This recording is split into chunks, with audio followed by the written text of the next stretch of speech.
ইতিহাস আমাদের পথ দেখায় নতুন নতুন দিগন্তের। অতীতে তাকালে দেখা যায় পৃথিবীকে আলোকিত করেছেন অনেক জ্ঞানীগুণী।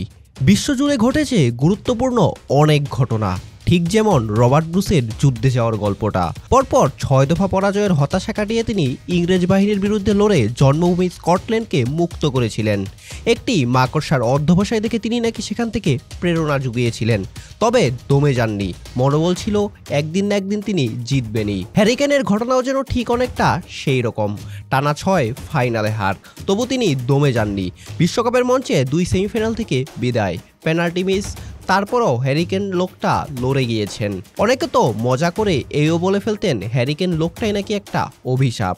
যেই দলে তিনি ফুটবল খেলেন সেই দলই নাকি খালি হাতে বাড়ি ফেরে। সেই 2010 সালে টটেনহামের হয়ে পেশাদার ক্যারিয়ার শুরু করেন হ্যারি কেন। এরপর একে একে হেরেছেন 6টি ফাইনাল। একবার লিগের রানার্স আপ, সেই লিগটাও হারতে হয়েছিল লেস্টার সিটির মতো দলের কাছে। ইংল্যান্ডের হয়েও নিজের মাঠে ওয়েম্বলিতে ইউরো ফাইনালে ট্রাইবেগারে হার। সব মিলিয়ে ফুটবলের সবচেয়ে দুর্ভাগা নামগুলোর একটিতে পরিণত হয়েছিলেন এই নম্বর 9। কিন্তু ভাগ্য শেষমেশ ফিরল মিউনিকে এসে। গত মৌসুমেই বায়ার্নে নাম লিখিয়েছিলেন হ্যারি কেন, যখন ঠিক সেই মৌসুমেই টানা 11 বারের শিরোপা ধরে রাখা দলটি হোঁচট খেয়েছিল বায়ার্ন লেভারকুজেনের কাছে।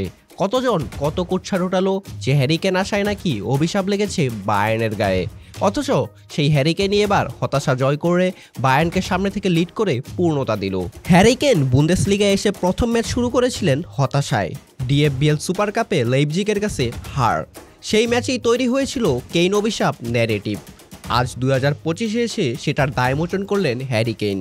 কেন তার অধরা ট্রফিটা পেয়েছেন। দীর্ঘ ক্যারিয়ারে এর চেয়ে বেশি বোধহয় তিনি আর কোনো কিছুই চাননি। তাই হয়তো কেন কবির ভাষায় বলে উঠতে পারেন, this part of my life, this little part is called happiness. মিউনিকে উদযাপন হয়েছে, রেস্তোরাঁয় উল্লাস হয়েছে। ঐতিহ্যবাহী এই বিয়ার স্নান্সটা যে সারা জীবন মনে রাখবেন কেন, তা তো বলাই বাহুল্য।